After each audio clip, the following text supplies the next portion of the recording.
क्या कांग्रेस को किसी संवेदनशील मुद्दे की कोई समझ नहीं है, या फिर कि वो जमीन से पूरी तरह से कट चुके हैं, या फिर कुछ नेताओं की हताशा कांग्रेस पर भारी पड़ रही है? ये सवाल इसलिए क्योंकि संवेदनशील मुद्दों पर अक्सर राहुल गांधी अपने बयानों के कारण पूरी पार्टी के लिए मुसीबत खड़ी कर देते हैं और लाचार पार्टी को भी साथ ही खड़ा रहना पड़ता है। ये लाचारी क्यों है? किसी से छिपी नहीं है। नतीजा ये कि उसके सहयोगी दल भी पल्ला छुड़ा लेते हैं। वर्तमान भारत चीन सीमा विवाद को लेकर भी यही कुछ हो रहा है। राहुल गांधी सार्वजनिक रूप से ऐसे सवाल पूछते हैं जिसमें कई बार उनका अनपढ़ और कूटनीतिक संवेदनशीलता की नासमझी दिखती है। एनसीपी जैसे सहयोगी दल भी उन्हें आईना दिखाते हैं, लेकिन कांग्रेस पर कोई असर ही नहीं। ये सच है कि सरकार से सवाल पूछना विपक्ष का हक है, लेकिन कब और कैसे ये ज्यादा जरूरी है। किसी भी देश की परंपरा रही है कूटनीतिक मुद्दे, और वो भी तब जबकि पड़ोसी देश से तनातनी हो, सवाल से पहले एकजुटता जरूरी होती है। लेकिन ये कांग्रेस में पहले भी नहीं दिखा और अब भी नहीं दिख रहा है। कारगिल के वक्त तत्कालीन प्रधानमंत्री श्री अटल बिहारी वाजपेयी ने सर्वदलीय बैठक बुलाई थी तो कांग्रेस ने बहिष्कार कर दिया। इस बार प्रधानमंत्री नरेंद्र मोदी ने बैठक बुलाई तो कांग्रेस अध्यक्षा सोनिया गांधी ने सवालों की झड़ी लगा दी, सरकार के साथ खड़ी होने से मना कर दिया। वह भी तब जबकि 2 दिन पहले ही प्रधानमंत्री ने स्पष्ट किया था कि शहीदों का बलिदान व्यर्थ नहीं जाएगा। चीन जैसे राष्ट्र के खिलाफ पहली बार किसी प्रधानमंत्री ने ऐसा सख्त बयान दिया है। नतीजा क्या हुआ? शरद पवार ने राहुल को सीख दी कि सीमा पर सैनिक हथियार के साथ जाते हैं या नहीं। ऐसे सवालों में राजनीतिज्ञों को नहीं उलझना चाहिए। राहुल बार बार यही आरोप लगा रहे थे कि सरकार ने सैनिकों को निहत्था भेज दिया था। शरद पवार रक्षा मंत्री रह चुके हैं, वे सच्चाई भी जानते हैं और संवेदनशीलता भी। मोदी सरकार के सबसे कट्टर विरोधी ममता बनर्जी साफ कहती हैं कि ऐसे संकट के समय में वे सरकार के निर्णय के साथ खड़ी हैं। मायावती याद दिलाती हैं कि ये राजनीति का वक्त नहीं है। तमिलनाडु में जिस द्रमुक का पल्लू थामकर कांग्रेस बढ़ना चाह रही है, उसके नेता एमके स्टालिन सरकार के साथ खड़े होने की बात करते हैं, लेकिन कांग्रेस पर कोई असर नहीं। चीन एक बयान जारी करता है और गलवान पर दावा ठोकता है। कुछ ही देर बाद राहुल गांधी भी ट्वीट करते हैं और सरकार को नीचा दिखाने की कोशिश करते हैं। कांग्रेस की ओर से सीमा पर विकास की बात उठाई जाती है, इसका ज्ञान लिए बगैर कि पिछले दिनों में क्या हुआ। कांग्रेस के नेताओं को इसका भी याद नहीं कि उनके ही रक्षा मंत्री ए.के. एंटनी ने संसद के अंदर ऐसे ही सवाल पर क्या कहा था। एंटनी ने कहा था कि भारत चीन सीमा पर कुछ क्षेत्रों को अल्प विकसित ही छोड़ना सुरक्षा की दृष्टि से ज्यादा मुनासिब होगा। कुछ दिन पहले राहुल गांधी ने ट्वीट कर कहा कि वो चीन के राजदूत समेत अलग अलग देशों के राजनयिकों से मिलते हैं तो जानकारी लेते हैं। सोशल मीडिया किसी को छोड़ता नहीं है। एक व्यक्ति ने उनसे पूछ लिया, क्या कश्मीर को समझने के लिए आपने पाकिस्तान के राजदूत से मिलने का मन बनाया है? ये सवाल लाजमी है। क्या राहुल को एहसास ही नहीं है कि वो क्या कर रहे हैं? अचरज की बात है कि कांग्रेस पर जो भी सवाल खड़े किए जा रहे हैं उसका कोई जवाब नहीं आता है। कांग्रेस की ओर से अब तक इस पर कोई सफाई नहीं है कि डोकलाम के वक्त राहुल गांधी चीनी राजदूत से मिलने क्यों गए थे और बाद में इस सच्चाई को छिपाने का प्रयास क्यों किया गया। अब बीजेपी प्रवक्ता संबित पात्रा की ओर से कहा जा रहा है कि 2008 में कांग्रेस और कम्युनिस्ट पार्टी ऑफ चाइना के बीच एक समझौता हुआ था कि दोनों दल एक दूसरे से राष्ट्रीय अंतर्राष्ट्रीय मुद्दों पर मशविरा करेंगे। पात्रा ने यह भी दावा किया कि ये समझौता भारत में कांग्रेस सरकार होने न होने से परे है। इस पर खुद राहुल कुछ क्यों नहीं कह रहे। चीन के साथ भारत का रिश्ता अक्सर तनाव भरा रहा है और 1962 की याद देश को भुलाए नहीं भूलती, लेकिन ऐसे मौकों पर देश के साथ खड़ा होना ही सबका कर्तव्य होता है। राहुल तो सुदूर दक्षिण के राज्य केरल का प्रतिनिधित्व करते हैं, उन पर ज्यादा जिम्मेदारी है। देश के विपक्षी नेता चीन से जारी विवाद के बीच एक दूसरी तरह का खेल करने में जुटे हैं। उनकी कोशिश पीएम मोदी की अजेय छवि को चोट पहुंचाने की है और खुद को उनसे आगे दिखाने की, क्योंकि पीएम मोदी के कद के सामने विपक्ष का बड़ा से बड़ा नेता बेहद बौना नजर आता है।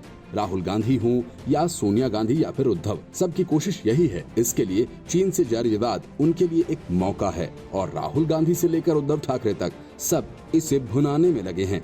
इस खेल में सबसे बुरे हालात शिवसेना के हैं। भले ही सर्वदलीय बैठक में उद्धव ने बड़ी बड़ी बातें की हों, लेकिन शिवसेना का असली चेहरा संजय राउत और सामना के जरिए ही दिखता है। शिवसेना के मुखपत्र सामना में रविवार के अपने कॉलम में संजय राउत ने मोदी सरकार पर निशाना साधते हुए कहा कि आगामी चुनावों में अमेरिकी प्रेसिडेंट डोनाल्ड ट्रंप के हारने के बाद मोदी अकेले रह जाएंगे। संजय राउत के कहने का मतलब ये है कि मोदी जो हैं वो डोनाल्ड ट्रंप की वजह से हैं। संजय राउत ने सामना में लिखा कि भारत के सीमावर्ती क्षेत्र अब कॉन्फ्लिक्ट जोन में हैं। सभी पड़ोसी चीन के साथ जा रहे हैं। भारत पर चीनी आक्रमण हमारी विदेश नीति की विफलता है। अमेरिकी प्रेसिडेंट डोनाल्ड ट्रंप आगामी चुनाव हार जाएंगे। मोदी का साथ कौन देगा?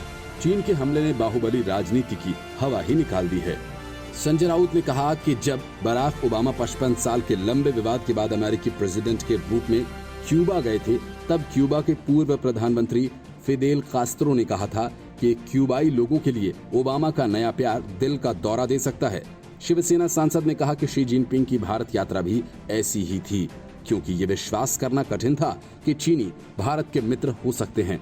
संजय राउत ने कहा कि 1975 के बाद ये पहला मौका था जब चीनी सेना के साथ संघर्ष में इतने सारे भारतीय सैनिक शहीद हुए। हम कैसे बदला लेंगे? उन्होंने पूछा कि क्या सर्जिकल स्ट्राइक केवल पाकिस्तान के लिए थी? शिवसेना नेता ने कहा कि बीजेपी अब ये कहने की स्थिति में नहीं है कि नेहरू ने 1962 में चीन के साथ गड़बड़ी की थी। अमेरिका के साथ सहानुभूति से भारत को चीन जैसे तटस्थ देश को लेकर कीमत चुकानी पड़ रही है। अब नेपाल जैसा देश चीन के इशारे पर भारत की आलोचना कर रहा है। इस क्षेत्र में अब भारत अकेला रह गया है। संजय राउत ने यह कहा कि पीएम मोदी को चीनी सामान पर प्रतिबंध लगाने के लिए कहना चाहिए था, लेकिन भारत का चीन के साथ व्यापार जारी है। उन्होंने कहा कि राष्ट्र मोदी के साथ खड़ा है, लेकिन क्या मोदी राष्ट्र की बात मानेंगे? चीन का मोहरा बन चुके नेपाल ने अब भारत की उन बेटियों पर निशाना साधने का फैसला किया जिनकी शादी नेपाल में हुई है।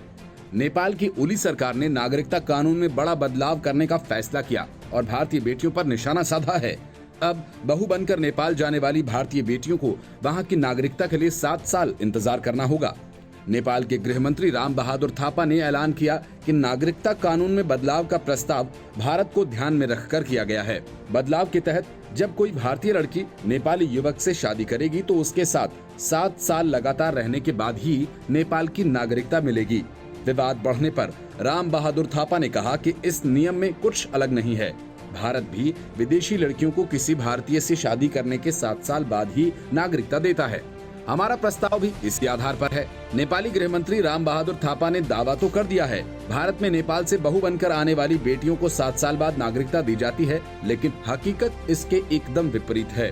7 साल बाद नागरिकता देने का नियम नेपाल से भारत आने वाली बहू पर लागू नहीं होता। नेपाल ने 3 दिन पहले ही भारत की आपत्ति को दरकिनार करते हुए विवादित नक्शे को कानूनी अमलीजामा पहनाया था। नेपाली संसद के उच्च सदन से संविधान संशोधन विधेयक को मंजूरी मिलने के बाद नेपाल के राष्ट्रपति विद्या देवी भंडारी ने हस्ताक्षर कर इसे संविधान का हिस्सा घोषित कर दिया। बता दें कि इस नए नक्शे में नेपाल ने लिपुलेख, कालापानी और लिम्पियाधुरा को अपने क्षेत्र में दिखाया। नेपाल में इन दिनों राजनीति में वामपंथी का दबदबा है। वर्तमान प्रधानमंत्री केपी शर्मा भी वामपंथी हैं और नेपाल में संविधान को अपनाए जाने के बाद वर्ष 2015 में पहले प्रधानमंत्री बने। उन्हें नेपाल के वामपंथी दलों का समर्थन हासिल था।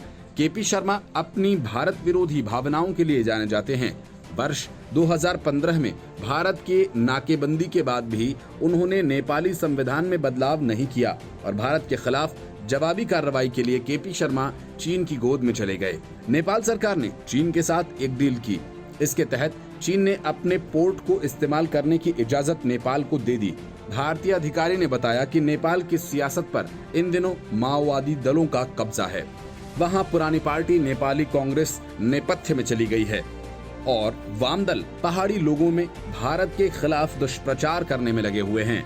पीएम केपी शर्मा ओली ने पिछले चुनाव में भारत के खिलाफ जमकर बयानबाजी की थी।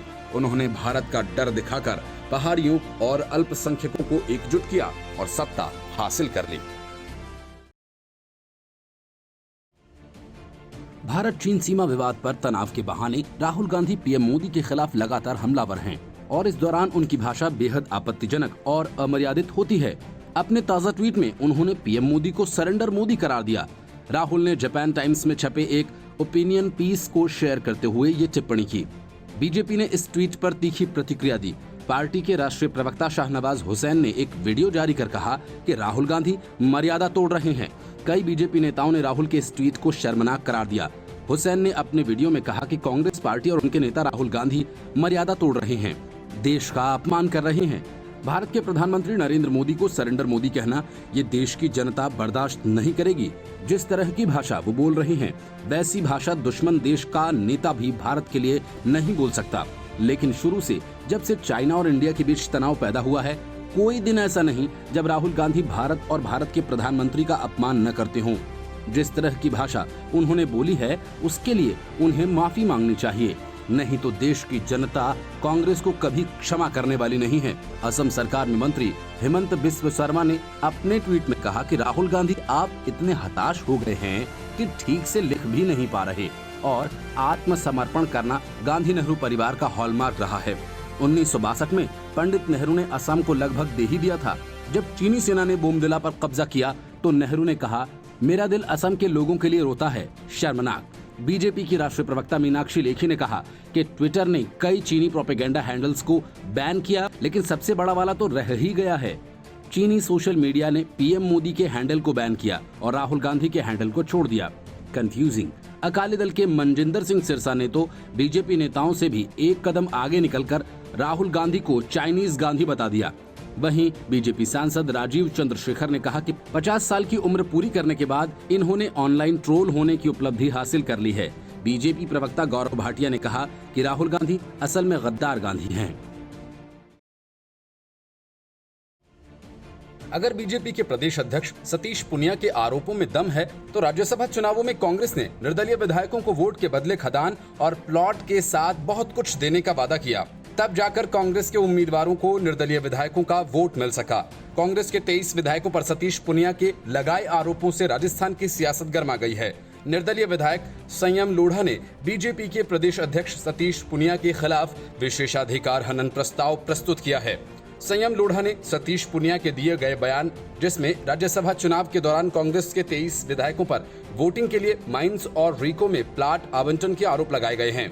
संयम लोढ़ा ने राजस्थान विधानसभा के सचिव प्रमील कुमार माथुर के समक्ष राज्य विधानसभा प्रक्रिया एवं कार्य संचालन नियम 158 के अंतर्गत राजस्थान विधानसभा अध्यक्ष डॉक्टर सीपी जोशी को संबोधित करते हुए विशेषाधिकार हनन प्रस्ताव प्रस्तुत किया। लोढ़ा ने डॉक्टर जोशी के निर्देश पर विधानसभा सचिव के निवास पर इसे प्रस्तुत किया। विशेषाधिकार हनन प्रस्ताव में लोढ़ा ने सतीश पुनिया के बयान का हवाला दिया, जिसमें राज्यसभा चुनाव के दौरान बाड़ेबंदी में 23 विधायकों को माइंस रीको में प्लॉट देने के आरोप लगाए गए हैं। किन किन विधायकों से क्या डील हुई उसके भी प्रमाण हैं। मुख्यमंत्री को 23 विधायकों को आइडेंटिफाई किया।